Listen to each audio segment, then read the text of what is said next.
Loving Sairam, Brother Kevin Nelson. The Sri Satya Sai Global Council of Trinidad and Tobago lovingly welcomes you to the series Awake, Unite, and Inspire.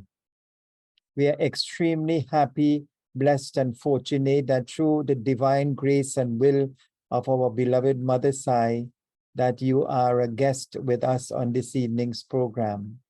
So, Brother Kevin, share with us, how did you first come into contact with our beloved Mother Sai? May I first express my gratitude to Swami in all the various forms that come to me, that he provides me, inspires me, and leads me on the spiritual path. So, Swami, I give thanks to you in the form of my brothers and sisters who have invited me to participate today. So, with that said, back when I was approximately 30 years old, I was working with a gentleman who was quite the spiritual aspirant and had studied many different faiths and shared his findings with me. And we would talk from time to time about the various masters that he had reviewed. And eventually he came to the subject of Sri Bhagavan Satya Sai Baba. And he described this Swami as being, say, head and shoulders above everyone else that he had studied. And me, at the time, being a Westerner and just more of a casual aspirant for the divine, said, well, would you happen to have any information, any material I might study, read, et cetera, et cetera? And this gentleman says, well, yes, I do. And he started out with some basic little pamphlets and so forth, and then shared with me a copy of Howard Murfitt's Sai Baba Avatar. And to say that I was awestruck is a major understatement. I was so enthralled with the story that was told there. And my only reservations was that this is written by a human. And it could be that this account that was provided did include some inaccuracies, and the divinity that was being described could, in fact, simply be the imagination and very creative work of the author. And so I was very positive, but yet somewhat skeptical. Now, but I finished the book, and I would estimate maybe 1 to 3 days, very, very quickly. And I was so curious. And I went back to this coworker and I said, would you have any more information? And he did share with me, say, another book or two. And after that, I asked again, and he provided me two copies, different, and they were of Satya Sai Speaks. And to everyone in the audience, this was a defining moment in my spiritual journey. I was so completely overwhelmed that any person could have such wisdom and speak with such authority and with only an education of approximately the 8th grade.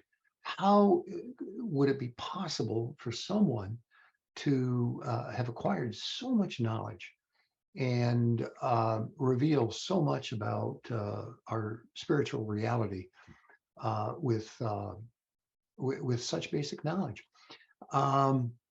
That was a true turning point for me, where I said, I really want to connect myself with Sai Baba to learn more.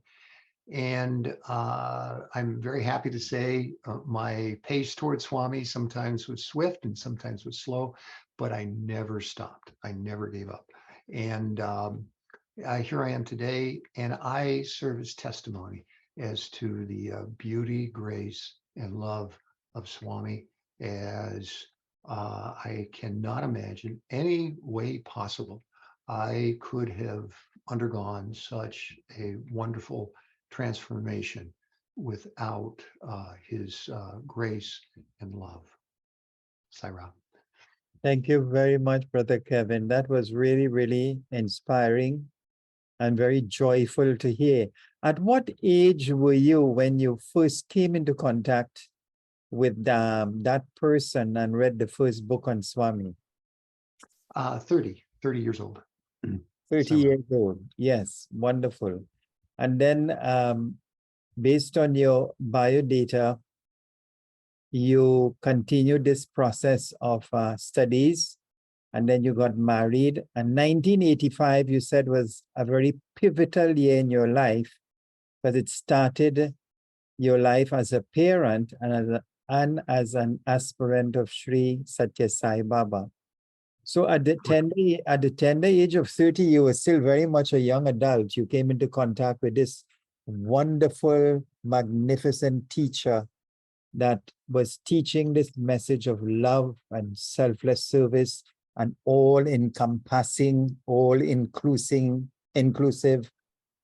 saying that if you're a Muslim, be a good Muslim. If you're a Christian, be a good Christian. No, the universality of his message is what I think appealed to a lot of people. And then the condensing of his teachings in 5 fundamental human values of love, peace, right action, truth, and nonviolence surely must have captured your heart, your attention, and brought you joy. So over the years, I'm sure you would have had many wonderful experiences with our beloved Mother Sai. Can you share at least 2 of the most memorable ones you've had with him? It would be my honor and delight to do so. And I will begin with the story of my parents. And my parents were open to Sai Baba, but this was a remarkable stretch for them, being from a whole different culture, tradition, et cetera, et cetera. And behind the scenes, we all know Swami has said, not a single person sets foot in the ashram or sees me without my will. And so Swami calls us. And for whatever reason at the time, the call to my parents was somewhat small. And in addition to that, they both were very concerned that I might be involved in something that actually was very dangerous. And I did my very best to persuade them otherwise, and so forth. And they happen to agree in theory, but it's one thing to, as we all know, it's one thing to accept something intellectually and say emotionally. It's another thing to accept it deep, deep into your heart. And so my mother in particular had some trepidation. And anyway, she had, with my father, had come to pay us a visit. And one afternoon, she excused herself and decided to sit and take a brief rest for refreshment. And anyway, as she did so, she describes how this incredible, practically undescribable um, beam of light appeared before her, and she went on to describe it as the light was not coming from an external source. The light was coming from within itself, and it was she used the term kaleidoscopic, meaning multi-hues, multi-colors, and so forth. So magnificent that she really struggled to describe it. She was so awestruck. And within this light appeared Swami himself, if you can imagine this. And it even gets better. I was accepting Padnamaskar at Swami's feet. And anyway, she finished it, and still being quite awestruck and taking her time, she pulled me aside and said, "Kevin, I have something I want to discuss with you." And she described this in detail, and then went on to say, "Kevin, I now know you were in the right place." See, so anyway, this is when probably at the age of, maybe 1990 or so, approximately. So it's when I was still somewhat young. So anyway, that really warmed my heart and really gave me an extra motivation. For a second one, and this one is so completely unexpected. And this is one of the reasons why I have an extra amount of energy when talking about Swami. Is 4 years ago at the Sai Center I attend, the call came out, would there be anyone who could possibly serve as the SSSE Group 4 teacher? And I said, yes, I would do this, although I had serious doubts about my qualifications. And anyway, various people said, no, let's please proceed. And anyway, not immediate. It took several classes and I made lots of mistakes. I want to emphasize that. I wasn't a good SSSE teacher immediately. It definitely took many tries and corrections. But through that process, I, through the grace of Swami, started to have this wonderful, what would you call it? Say, teacher-student connection. And prior to starting every class, we all said a silent prayer, and I asked that Swami teach through me. I simply be the hollow reed through which his divine message flows. And I always ask Swami, let me see you within each and every one of these students. And anyway, completely unexpected. I looked at this as simply a seva task and that I took up. And I started this wonderful, exceptional feeling, similar to the feeling that I had as I took Swami's darshan for the first time. And I concluded that same energy that emanates from Swami in the ashram when he provided the darshan was manifesting within this classroom. So, and to this day, I still, not every class,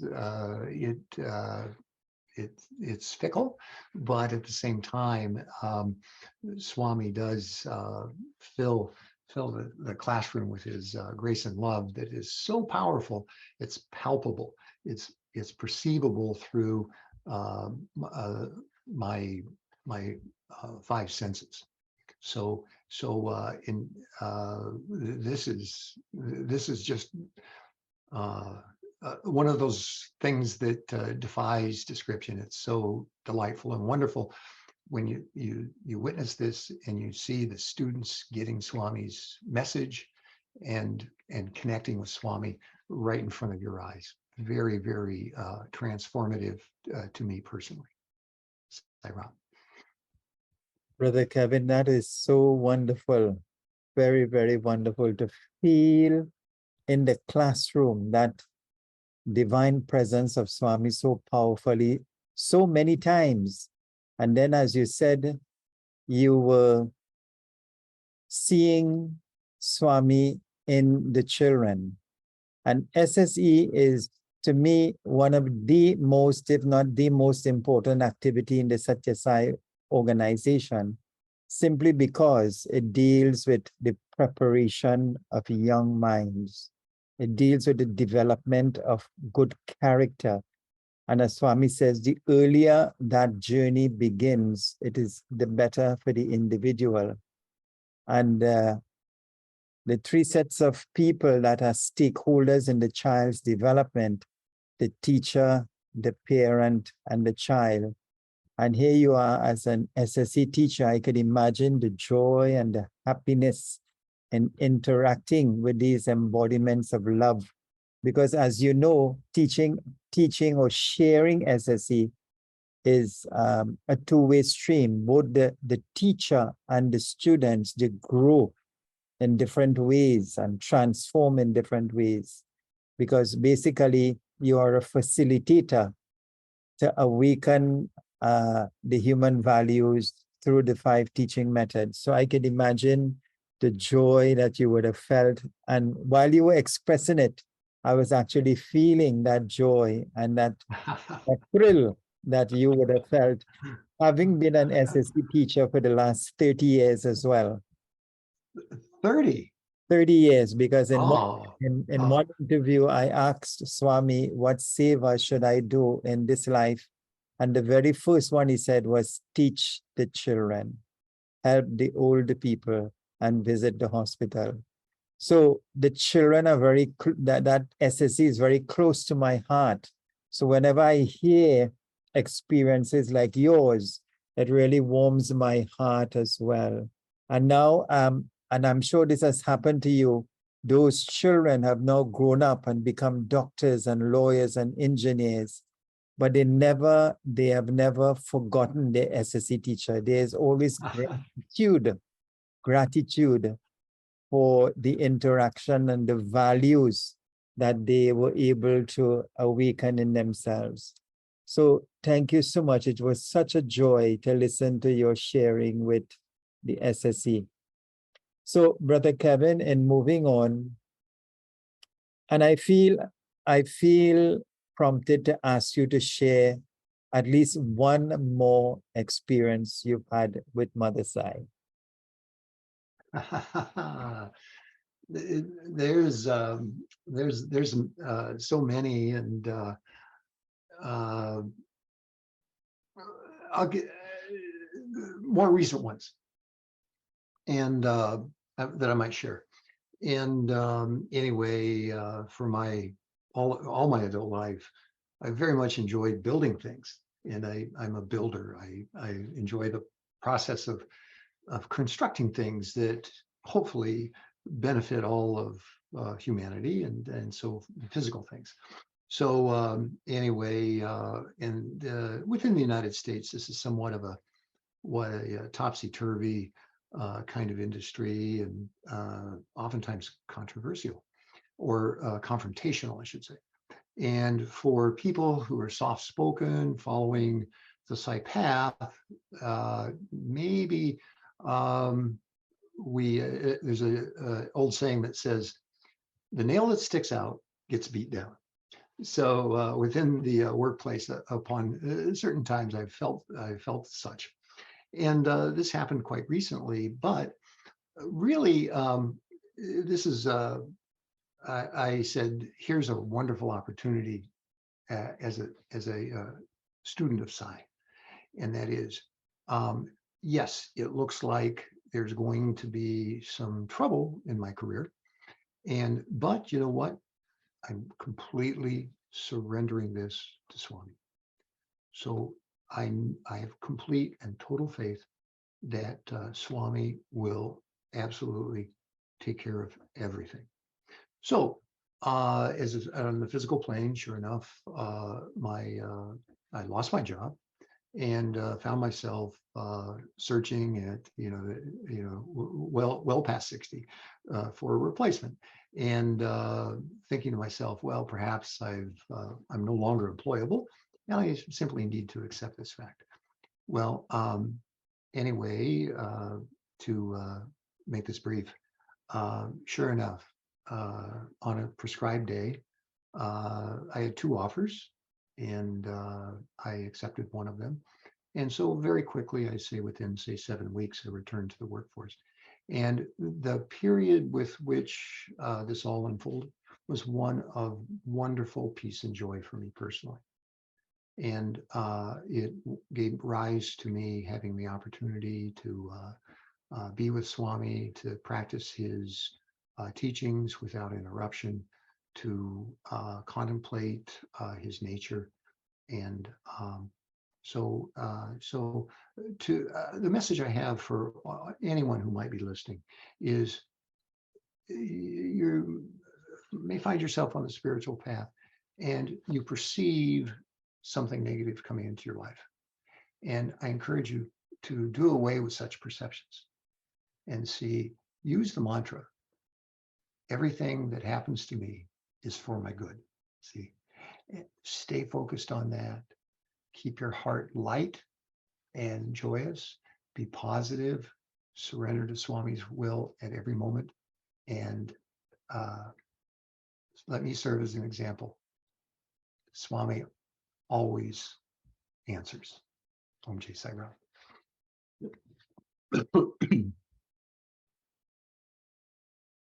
Thank you very much, Brother Kevin. And what a very powerful message. Yes, whatever happens to us, good, bad, or indifferent as we perceive it, is happening for our own best good.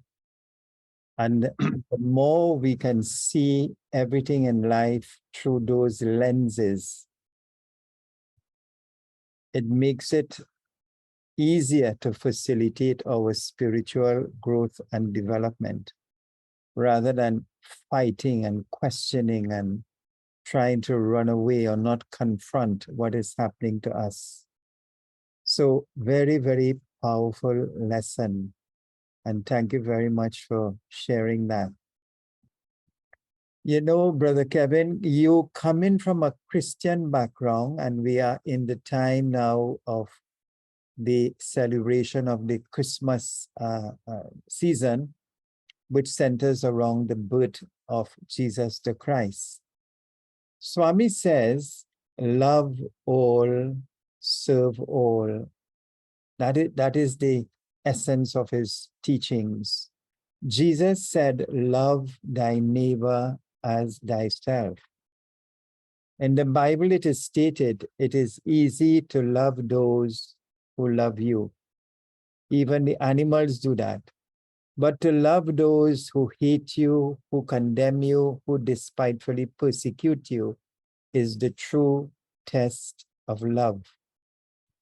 How, from your understanding of Swami's teachings, how does one put into practice this divine teaching? What a wonderful question. And I'm very happy to report the answer can be very simple. And for instance, a person comes to you in a very, demeaning. They might use some strong language and so forth and so on, or they might threaten you, on and on. And I must say, first and foremost, above all else, at the pinnacle, the tip top, Swami has made huge promises to us, and they're only conditional upon our surrender. That's the only condition. That we have total and complete faith and trust in Swami's grace. So when such situations arise, say, aha, Swami, you've come to me as this person who is using this very strong language and talking in a very aggressive and threatening way. I says, Swami, please help me to understand, why am I experiencing this? Why are you coming to me with this message? See, and so those are two steps. Always see Swami as the doer, and inquire within Swami. He says, please let me understand what exactly is happening. Now, the next thing is it's human to respond in kind. So, or to someone uses some harsh words or someone makes a threat or so forth. And it's very human for us as a species to respond in a similar manner. And what makes us different is we're spiritual aspirants. And so our response is love and kindness, understanding, and a huge smile, soft words, see. And I am very, very happy to report that I am challenged, sometimes several times a week, where people question something about what I'm doing. And without exception, when I use the power of a smile and kind words, people reconsider and soften their words and change their behavior. So I highly recommend that anyone listening, hey, give it a try. Really try it in earnest. He said, in fact, this brings me to a very, very key topic, and that is something that we all have that we can give Swami at any time is equanimity. See, this is a gift that we can give. And I challenge all listeners, see what you can do to remain in a state of equanimity for 24 hours. No exceptions, see? And then extend it to not just 24 hours, 48, not 2 days, 3 days, and so forth. So see what you can do. And if your experience is like mine, you'll find that you attract peaceful people to you, and the people who may not be so peaceful treat you differently. Om Jai Sai Ram. Very, very wonderful, Brother Kevin. I really, really love that. And it's interesting that you said that when somebody starts to display the criticism or the condemnation or the insulting, you forget that person and you ask yourself, Swami, why is this happening to me? What is the lesson you want me to learn here? And I think that is a really wonderful way, because it is promoting your own self-growth and inner development, rather than dwelling on the person outside. Why is he doing this? Not so much why is he doing it, but who is he to do that to me? And dwelling on his behavior. What is the lesson here for me, Swami? What do you want me to develop? Because this certainly is going to bring out in yourself certain emotions and feelings. So I love the way that you deal with it. And it's such an important point in our spiritual progress, that we can use these so-called challenging situations as opportunities to grow from within, to really practice love, as Jesus said, to love those who hate you, despitefully persecute you, and condemn you.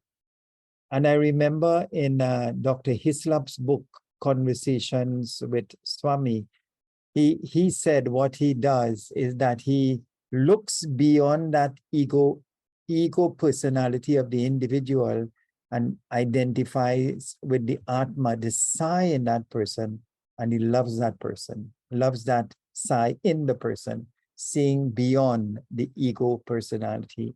So thank you so much for sharing that, loving all and serving all. So, Brother Kevin, what does Sai Baba mean to you today? I can answer that so succinctly and just in a few words. Swami is absolutely everything to me. And I do my very best to live in this world, but yet think in the realm of the divine. And so I'm living testimony, just from my perspective, as to Swami's grace, is something that you and I share. Is we were born into families that, number one, we're somewhat struggling. And as I recall, is Swami, you were the person who first brought Swami into your family, as I recall. I could be incorrect. And anyway, what a remarkable honor to play such a role. And I might also add is, I'll cite the story of Aligappa, the gentleman who Swami turned to and said, Aligappa, I want you to run an orphanage. And his response was, but Swami, I'm a thief. Could you imagine? See, and but Swami would not hear of it. And so he very famously materialized two amulets, which perpetually created Amritam, and directed this gentleman to run this orphanage. And this is well documented in various documents. Anyway, and is quite successful. Several friends have been witness to these amulets and to this person. I make mention of that in that you see how Swami took someone who had many, many imperfections and reformed that person, transformed that person into someone who was so much brighter and so much more virtuous. And I'm testimony to how Swami can take anybody from any walk of life, transform their lives, and take away their troubles and lead them into a divine and righteous path. So, Om Jai Sai Ram. Thank you very much, Brother Kevin. So very, very, very true and so very wonderful. And you know, in the outside world, when you go to apply for a job, they qualify you based on your education and experience to do the job before they hire you. But in Swami's organization, he says he selects you. He selects you and then qualifies you to do the job. So once there's that willingness in the individual to do his work, he says he creates the opportunity and he provides the ability. He qualifies you to do the job. And that is such a wonderful and divine teaching and lesson for all of us, that once we show willingness, Swami will create the opportunities for us. So we have to take that first step, and then he will open so many doors for us. So thank you so much, Brother Kevin, for sharing that. And again, coming from a Christian background, was there any difficulty in reconciling Jesus the Christ and the teachings with that of Sri Satya Sai Baba, or there was no conflict at all? What a wonderful question. And I had the good fortune of having a father who was quite philosophical when it came to Christianity, and was at the school that Christ's teachings in their purest form were the absolute truth. And that over the centuries, what has happened is that various dogmatic practices and so forth had caused these teachings to be somewhat skewed or misunderstood or put into practice in such a manner that was less than perfection. So one of the things that drew me to Swami so strongly is he cut through all of those questions and very succinctly explained what has happened to Christianity and pointed out Christ's divinity and the divinity of his teachings in their original form. And this warms my heart very, very dearly, in that I grew up in places where really there was only one religion. And anyway, there was a lot of factioning about who had the proper answers.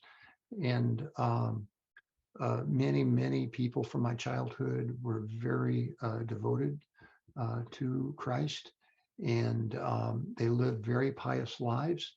And through Swami, their lives are validated as being truly righteous. And this really warms my heart. Yeah. So, Om Jai Sai Ram. Thank you very much for sharing that. You know, in the Bible, it is said, Jesus said, if one person slaps you on one side of the cheek, you should turn the other cheek. Swami says, and when you look at Swami's life, Swami has been ridiculed, He has been condemned. He has been called a magic man. He's been put in newspapers as a fraudster. So many things have been said about Swami. But yet he has used his greatest weapon to transform those hearts of those individuals, and that is love.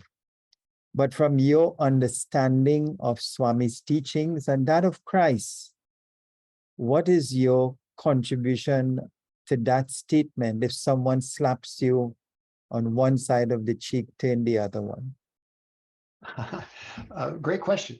And my answer might seem a little circuitous, but bear with me here.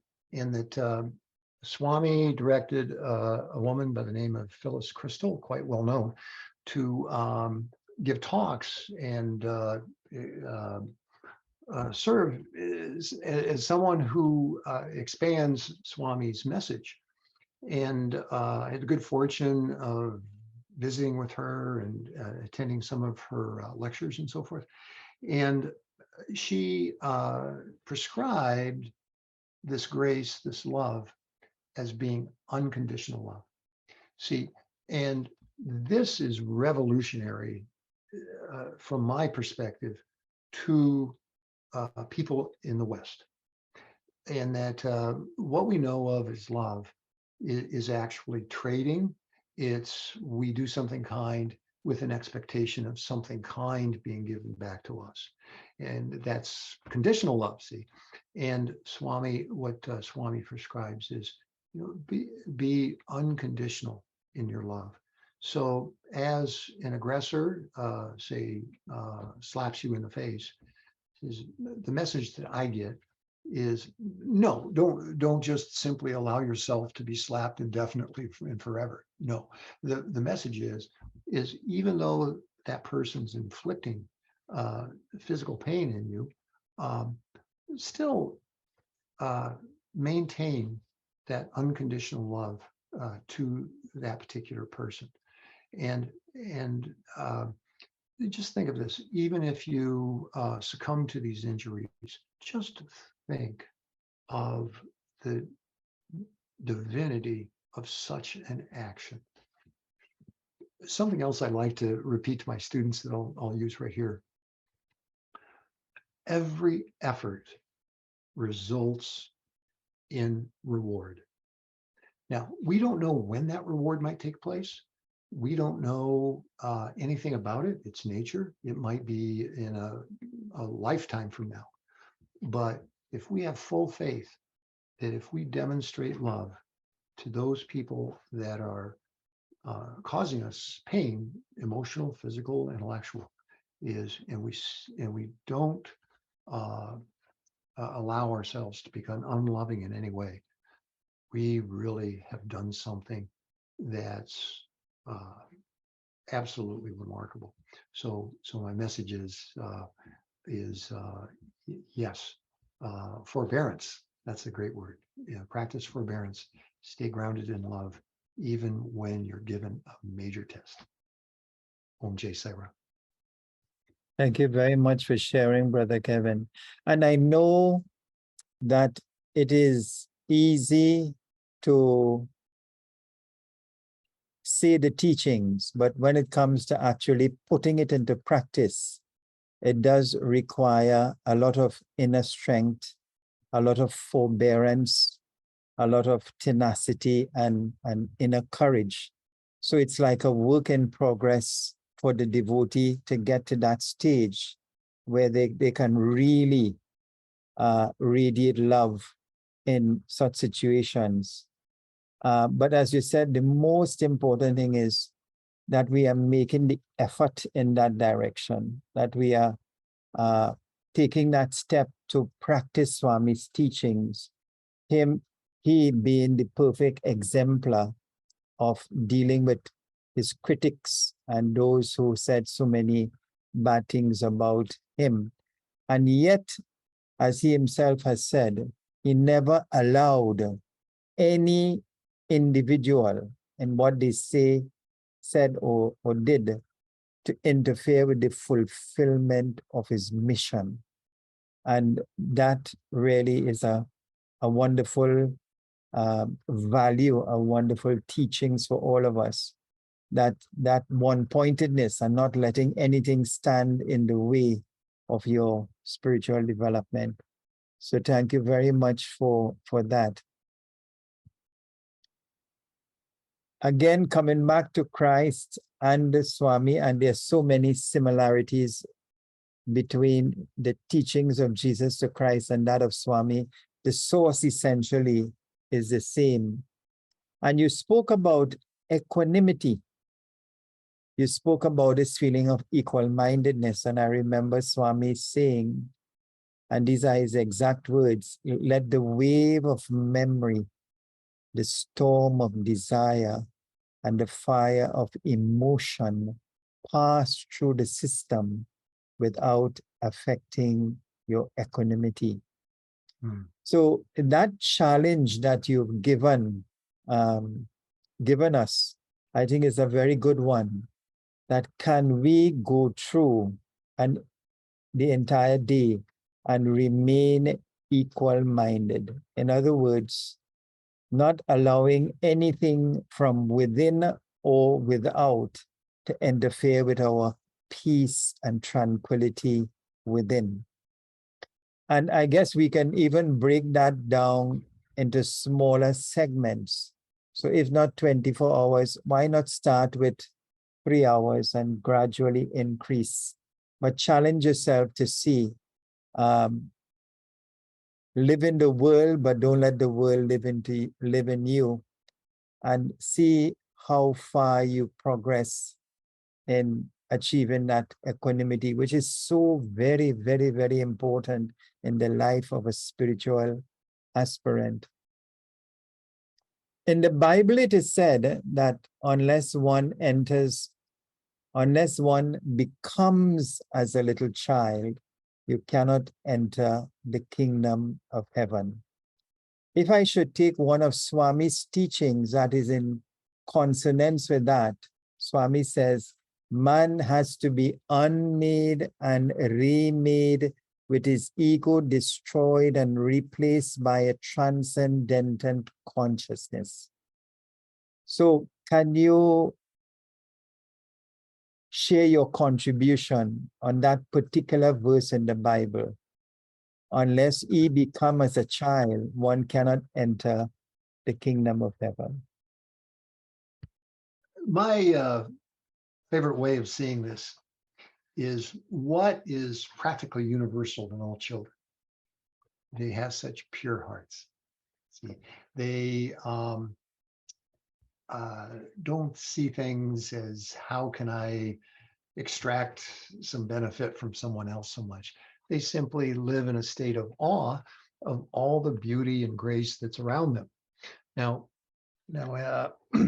so anyway, in a nutshell, very simply put, is what I see this to mean is we go about learning, and what do? We call upon our intellect, see, and we end up getting our ego involved, and we tax our body, our physical being, and all these things in an effort to undergo this transformation.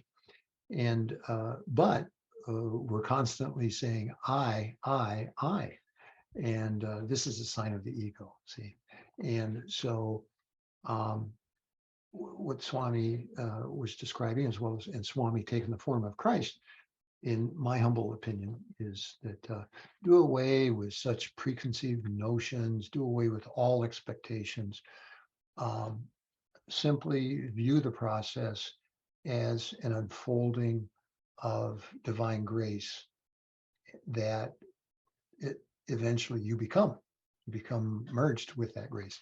And so in essence is don't be discouraged by disappointments or elevated by apparent successes. Simply be egoless and take every day as a gift from Swami directly to each of us. Sai Ram. Thank you very much, Brother Kevin, for that perspective. And as you were answering that particular question, in addition to what you've said, you've talked about that when you look at a child, a baby, you see purity, you see innocence, you see the child that has not been yet conditioned to a particular religion or ingrained with any prejudices. They're free from that. So they're in this very, very pure state of love and consciousness. And that verse is when we get back to that state, though, we're getting back to that state when we are now conscious of it. The little child may not be conscious of it at that time. So when Swami said that we should be unmade and remade with our ego destroyed and replaced by that transcendental consciousness, we are now conscious of that evolution, that transformation taking place inside. But what a very beautiful teaching in the Bible. In Christianity as well, the cross plays a very important part. Jesus was crucified on the cross. He carried the cross. He was beaten. He was humiliated. Blood flowed from his body. What really can we learn from your understanding of the teachings of Christ and even what Swami has said? What really is the inner significance of the meaning of the cross? For that particular question, I simply will repeat what Swami has said to the best of my ability, and that is that the cross symbolizes the intersection of ourselves and our ego, and that the horizontal portion of the cross symbolizes the extinction of the ego in an effort that we become Christ-like and we merge with Christ. So I have to say that this particular symbol is not particularly near and dear to my heart because for obvious reasons, but I do acknowledge that many Christians do see it as sacrosanct and the one most important symbol of the Christian faith. So, Yes, Iron. Yes, the message of the crucifixion of the ego, the shattering of the ego, which, according to Swami, Jesus achieved at the tender age of 25. Swami said Jesus attained liberation at that tender age, which leads me into another question. When you look into the Bible, there are 3 statements that Jesus made at different stages of his spiritual development. He first said, I am the messenger of God. And then as he went deeper within himself, he could then utter, I am the Son of God. And finally, after crucifying or shattering the ego within, he could then assert, I and my Father are one. Again, from your understanding of the teaching of Christ and that of Baba, can you expand on these 3 statements? The most powerful in my mind, and it answers many questions that I had, is exactly who is Christ? Who was Jesus? And Swami very nicely points out the migration or the expansion of Swami taking the form of Christ, where he started off and he was simply a spiritual aspirant and saying, I am the son of the Father. See, and he goes eventually to go on to say, oh, and the messenger, I might say, yeah, that's the first. And then Swami somewhat dismisses this and says, all of us, every human, is a messenger of God. So it's important in that what Christ did is he brought this message to the West, And so people started thinking much more differently about divinity than what otherwise was the case. Now, I am the Son of God. And this is most profound. And it's fascinating how this is the point where many Christians describe Jesus as being the only begotten Son, is commonly stated. Now, what, for whatever reason, is this merging, becoming one with God, is somewhat, it's not apparently studied or talked about quite as much, but this is so unifying in that it confirms this spiritual journey and exactly what Christ experienced in that time and time again. Sai devotees express this reality of merging, and that's exactly what Christ talked about. So, to paraphrase or to summarize, I see Swami. Swami describes how he comes from age to age, dependent upon the need. So in the Kali Yuga, he comes as a full avatar. Could you imagine? Things are so troubled that he comes in his with all the strengths and attributes of a full avatar. But when humanity only requires, say, a smaller amount of transformation, he comes as a partial avatar. And this explains how Christ was born with many significant powers and so forth, but he evolved to experience this moksha. See, and he serves 2,000 years ago as an example for all of us. How this is possible for all of us. I might add, one of the things in the Bible, one of the devotees asked Jesus, he says, Jesus, how is it that you do all these things? And in classic fashion, very much like Swami, he says, he dismisses the question, says, oh, you'll one day do all these things and much more. See, and so pointing out that even though we're awestruck by what full or partial avatars do, they point out this power is within all of us. It's simply a matter of purity and obtaining that state of purity where we might move in that direction. So, Very, very beautifully explained.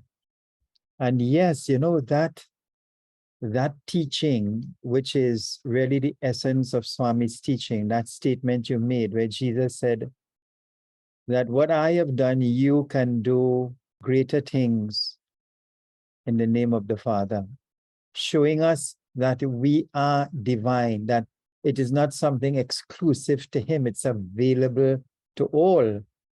And it ties in so beautifully with Swami saying, I am God, but you are God also.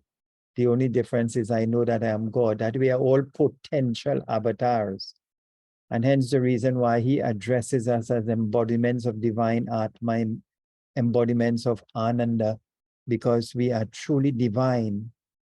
And as Baba has said, he said, all the other things are incidental to my mission.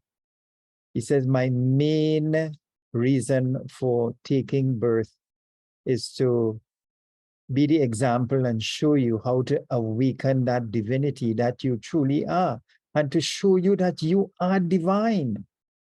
And it's the same thing that Jesus the Christ did and all the other masters. So very, very beautifully shared, Brother Kevin. And you know, it is said that the essence of the teachings of Jesus the Christ lies in the Sermon on the Mount. And I just want to read for the benefit of our viewers what these beautiful teachings are. Blessed are the poor in spirit, for theirs is the kingdom of heaven. Blessed are those who mourn, for they shall be comforted. Blessed are the meek, for they shall inherit the earth.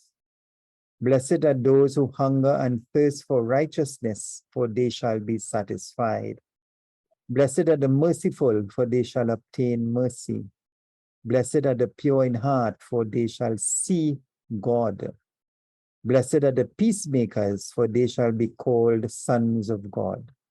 Blessed are those who are persecuted for righteousness' sake, for theirs is the kingdom of heaven.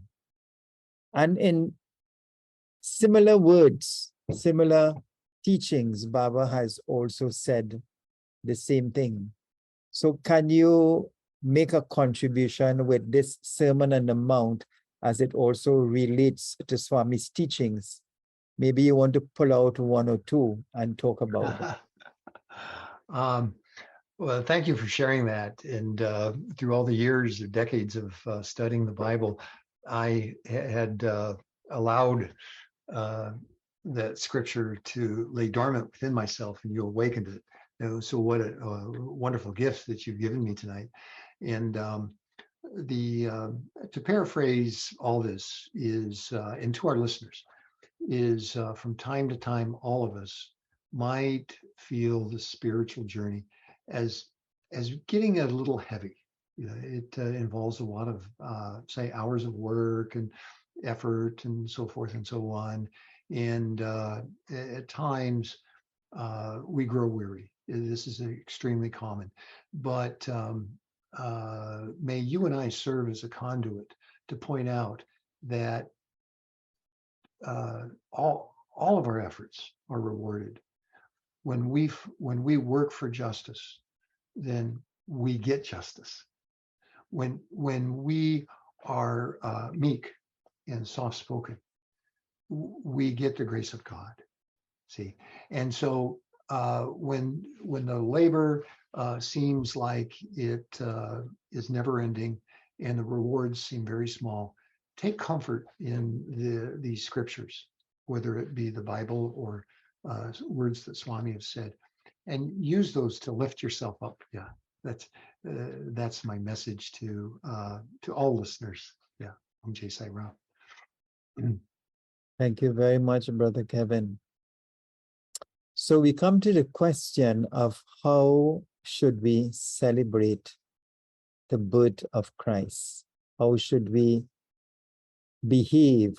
What should be our attitude during this Christmas period as we observe the birth of this wonderful divine teacher, this embodiment of love? I remember Swami saying Jesus sacrificed his life and poured out his blood to instill the values of love and compassion in the heart of humanity.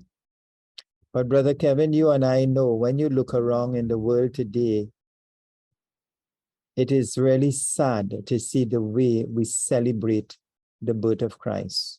It has degenerated into business, commercialism, drinking of intoxicants, eating of meat, people losing control of themselves and behaving in a manner that is contrary and contradictory to Jesus's teachings.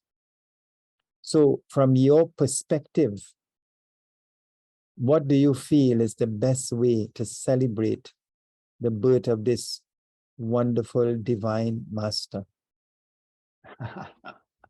That is such a wonderful question. And I appeal to all listeners, please do this.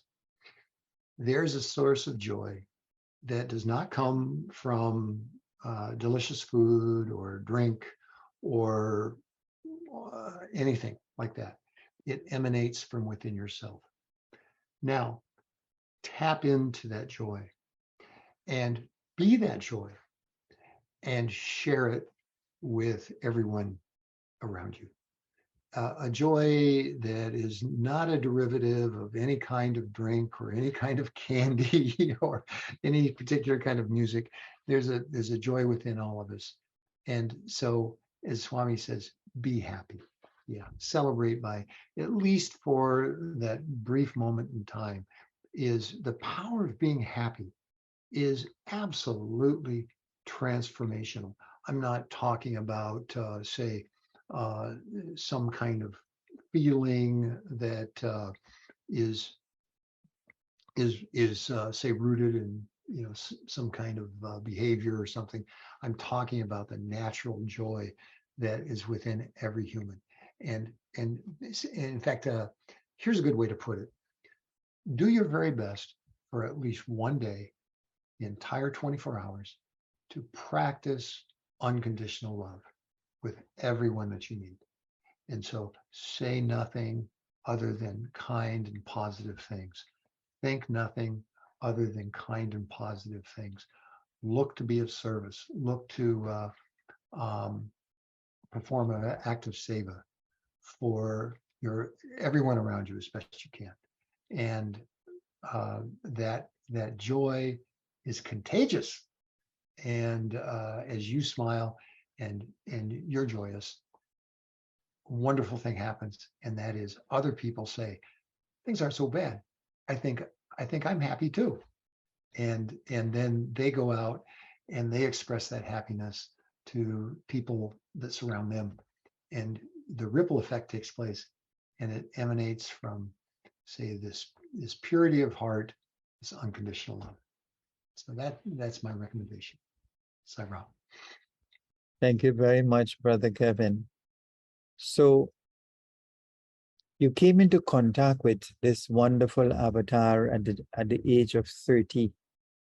You've had so many wonderful experiences. You've described the joy and the happiness, the peace of mind that you have experienced over the years in putting into practice his teachings, knowing him and loving him.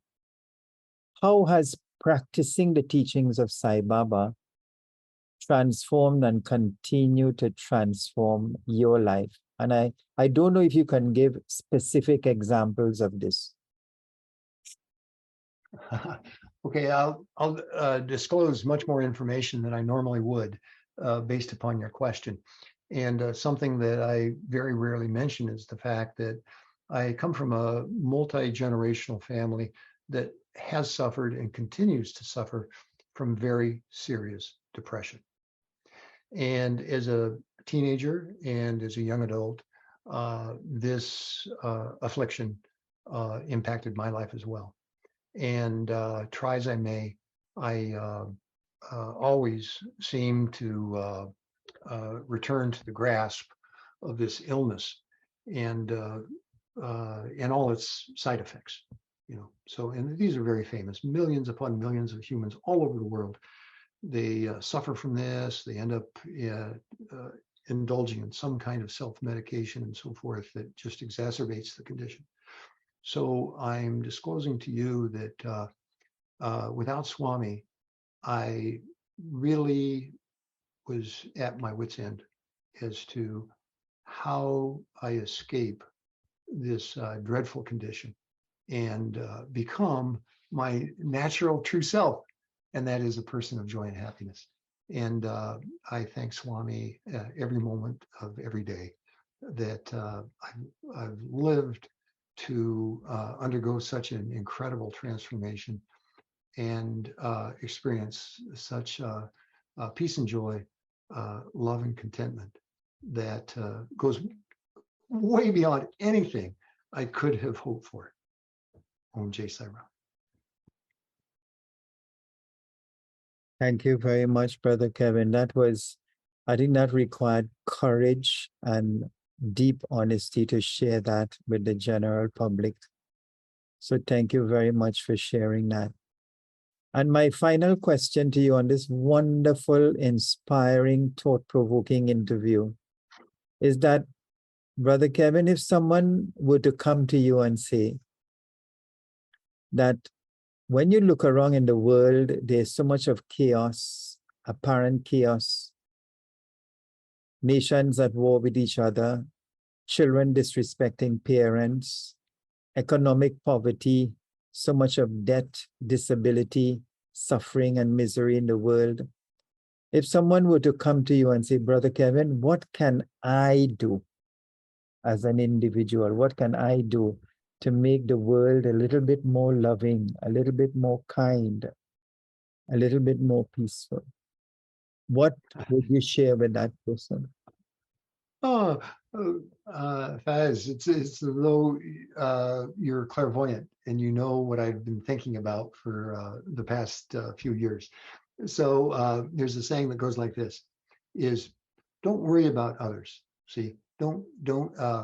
What the best gift you can give humanity is to transform yourself.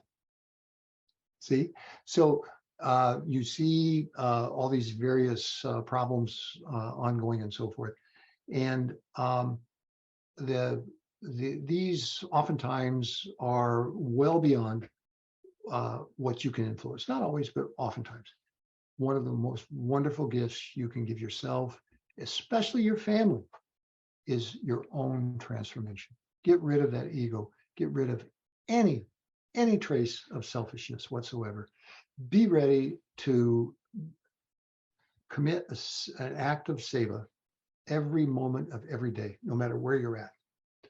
Someone wakes you up in the middle of the night, be ready. Uh, a crying child, a despondent spouse, a aging grandparent or parent, a brother and sister with a heavy heart. Make yourself available. Say, that's me. That's my mission. See, and now that's taking it beyond just the core thing. But the core thing simply is transform yourself. Have a pure heart. Be a kind person. Be a joyous person. Find the natural joy. Have faith that the joy is and happiness is not just some distant thing that's possible, but something that is your birthright. It's within you at every moment.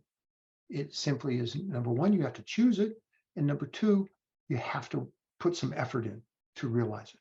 So, and then as your heart gets transformed, you just naturally want to or expand it first to your family.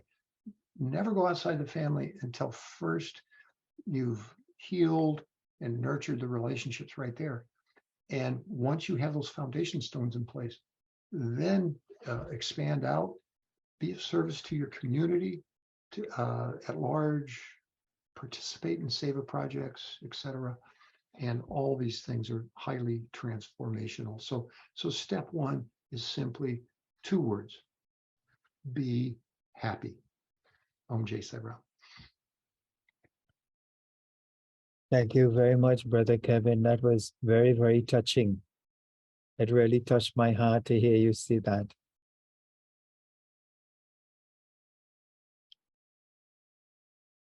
So this interview has been a really wonderful expression of Swami's love and his divine will. And with every single interview, I have seen that whatever he wants to be shared, he divinely orchestrates it beyond the questions that I may have sent you. So to him, we are grateful. As you said, we are appreciative because not a blade of grass moves, and he has not willed it so.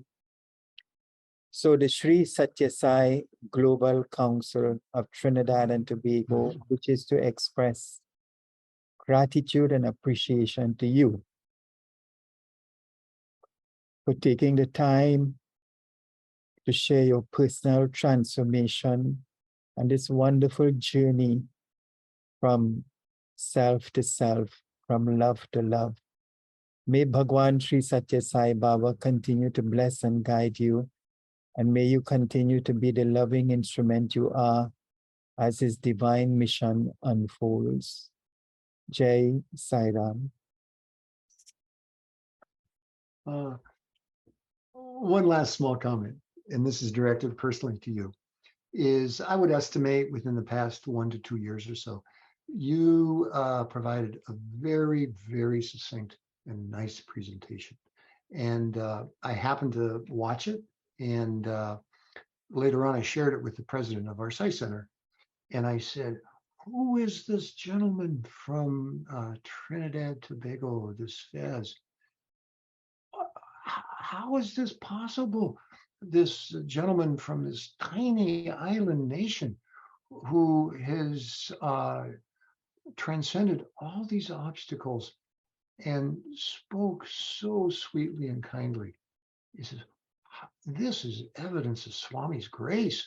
Is how is it possible for this gentleman to do all of this? And you so inspired me. And so this is a great example of how the Swami within each of us touches the hearts of all of us and serves to inspire us. Yeah. So that from my heart to yours, my wishes for Swami's grace at all times.